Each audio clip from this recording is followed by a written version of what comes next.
علیکم ورحمۃ اللہ وبرکاتہ.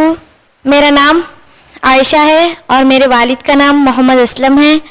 میرا وطن کرناٹک یعنی شاہپور ہے اور میں اصف الثانی جماعت میں تعلیم حاصل کر رہی ہوں. نحمدہ ونصلی علی رسول الکریم اما بعد فاعوذ باللہ من الشیطان الرجیم بسم اللہ الرحمن الرحیم. میں سب سے پہلے اللہ تعالیٰ کا شکر ادا کرنا چاہتی ہوں جس نے ہم تمام کو اشرف المخلوقات میں سے پیدا کیا، اور اس کے بعد درود و سلام کی بارش ہو میرے اور آپ کے جناب محمد صلی اللہ علیہ وسلم پر. معزز سامعین و سامعات، جس عنوان کو لے کر میں آپ کے سامنے کھڑی ہوں، میرا عنوان تقریر ہے یا اخوانی لمثل ھذا فاعدوا. خبر ایک ایسی جگہ ہے جہاں ہر مسلمان اور کافر دونوں کو داخل ہونا ضروری ہے، چاہے وہ جا کر چاند میں مر جائے، چاہے پھانسی لگا کر مر جائے، چاہے وہ جل کر مر جائے، چاہے وہ سمندر میں ڈوب کر مر جائے.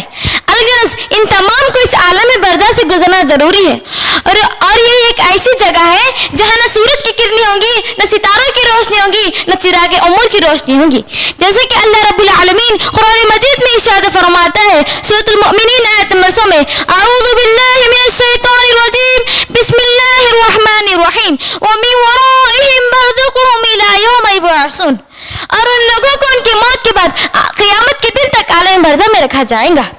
معزز سامعین و سامعات، بخاری شریف کی حدیث میں آتا ہے کہ حضرت عائشہ رضی اللہ عنہا کے پاس ایک یہودی عورت آئی اور عذاب قبر کا ذکر کیا اور کہنے لگی کہ عائشہ تجھے اللہ قبر کے عذاب سے بچائے.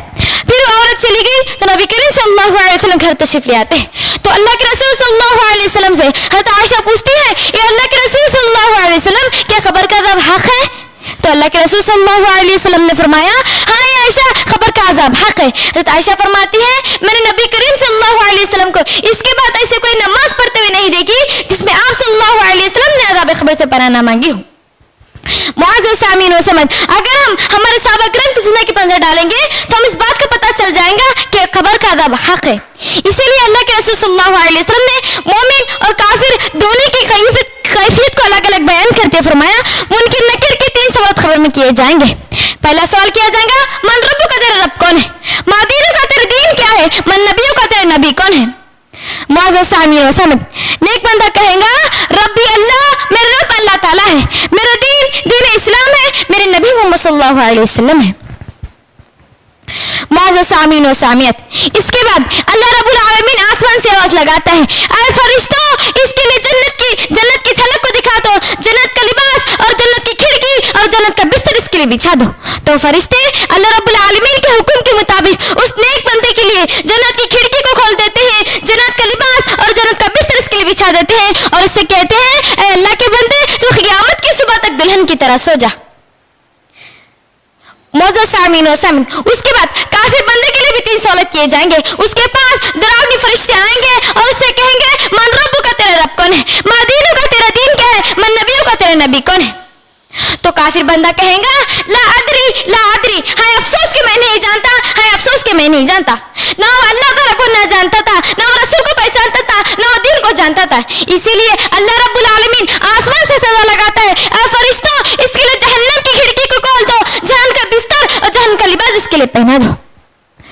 تو کافر بندے کے لیے فرشتے جہنم کی کھڑکی کو کھول دیتے ہیں، جہنم کا لباس اور جہنم کا بستر اس کے بچھا دیتے ہیں اور اس پر ایک کوڑے کو مارتے ہیں. اللہ کے رسول صلی اللہ علیہ وسلم نے فرمایا کہ کوڑا اس قدر وزن ہوگا اگر اس کوڑے کو پہاڑ پر مارا جائے تو پہاڑ بھی ریزہ ہو جائے گا.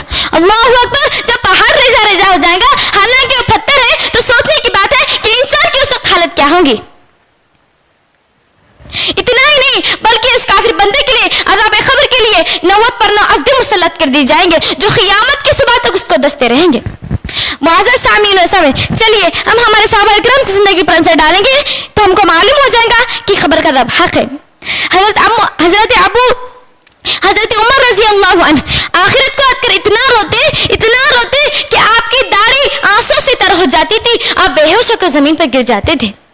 اور دوسرے صحابہ کرام، ہمارے صحابہ کرام ایسے تھے کہ اللہ کے رسول صلی اللہ علیہ وسلم سے جب بھی کوئی عذاب قبر کا خطبہ سنتے یا آخرت کا خطبہ سنتے تو اس قدر روتے کہ ان کی داڑھی آنسوں سے تر ہو جاتی تھی اور وہ زمین پر رو کر گر جاتے تھے. اتنا ہی نہیں، حضرت ابو ہریرہ رضی اللہ عنہ جب